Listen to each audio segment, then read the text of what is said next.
मुसलमानों की देशभक्ति पे आप सवाल उठाते हैं। आप जानना चाहते हैं मुसलमानों का इतिहास, तो पढ़िए शहीद अशफाकुल्लाह को। जब फैजाबाद की जेल में उनको फांसी के फंदे पर ले जाया जा रहा था, उनसे पूछा गया आपकी कोई अंतिम इच्छा, तो उन्होंने कहा कुछ आरजू नहीं है, बस आरजू है इतनी, रख दे जरा से कोई खाके वतन कफन पे। यह है मुसलमानों का इतिहास पढ़ लेना। लेकिन आपको तो दाढ़ी से आपत्ति हो जाती है, टोपी से आपत्ति हो जाती है। अच्छा हुआ आप 1857 में नहीं थे, वरना दाढ़ी रखा कर जिन उलेमाओं ने अंग्रेजों के खिलाफ लड़ते हुए अपने सर कटवाए, उनके बलिदान को आप शर्मिंदा करते। बहादुर शाह जफर के इतिहास को पढ़ लेना। उनके बेटों का सर कटवा के रंगून की जेल में उनके सामने रखा गया। मानव अंग्रेज के पुलिस अफसर बहादुर शाह जफर को गिरफ्तार करने के लिए आए थे, तो उनका मजाक उड़ाते हुए उन्होंने कहा कि दमदमे में दम नहीं, अब खैर मांगो जान की, ऐ जफर ठंडी हुई शमशीर हिंदुस्तान की। तो उस बहादुर शाह जफर ने अंग्रेज अफसर को जवाब दिया था कि गाजियों में पू रहेगी, जब तलक ईमान की तख्त लंदन तक चलेगी। देख हिंदुस्तान की, हिंदुस्तान के मुसलमानों के इतिहास को पढ़िए, के प्रति आपके मन में सम्मान पैदा होगा। मुसलमानों की देशभक्ति पे आप सवाल उठाते हैं, और कुछ लोग ऐसी टिप्पणी भी करते हैं जो मेरी समझ में नहीं आता। मैं अन्ना जी के आंदोलन के मंच का संचालन कर रहा था मान्यवर। मेवात से एक मुस्लिम लड़की उस मंच के संचालन के दौरान कही कि उसने कहा कि मैं समर्थन देने आई हूं, भाषण देना चाहती हूं।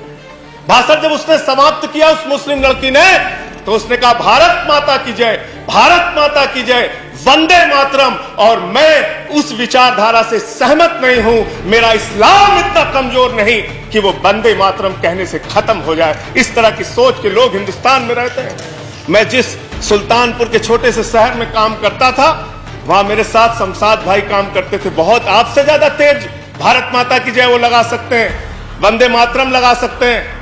आप आज इस नए भारत में कर क्या रहे हैं? झारखंड में क्या हुआ मान्यवर?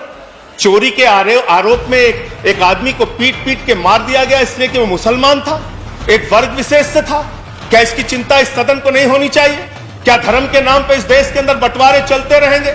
ये विविधता में एकता वाला देश है। यहाँ पे सभी धर्म, सभी जाति, सभी वर्ग के लोगों को सम्मान से रहने का हक है। लेकिन आपको तो दाढ़ी से आपत्ति हो जाती है, टोपी से आपत्ति हो जाती है।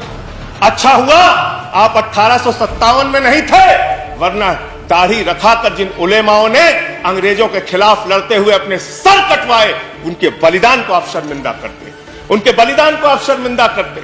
आप जानना चाहते हैं मुसलमानों का इतिहास, तो पढ़िए शहीद अशफाकुल्लाह को। जब फैजाबाद की जेल में उनको फांसी के फंदे पर ले जाया जा रहा था, उनसे पूछा गया आपकी कोई अंतिम इच्छा, तो उन्होंने कहा कुछ आरजू नहीं है, बस आरजू है इतनी, रख दे जरा से कोई खाके वतन कफन पे। यह है मुसलमानों का इतिहास पढ़ लेना। बहादुर शाह जफर के इतिहास को पढ़ लेना।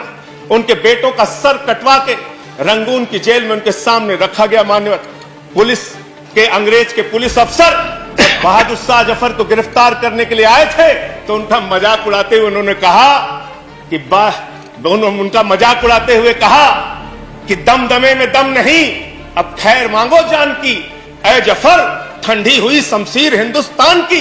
तो उस बहादुर शाह जफर ने अंग्रेज अफसर को जवाब दिया था कि गाजियों में पू रहेगी, जब तलक ईमान की तख्त लंदन तक चलेगी। देख हिंदुस्तान की, हिंदुस्तान के मुसलमानों के इतिहास को पढ़िए, तो उनके प्रति आपके मन में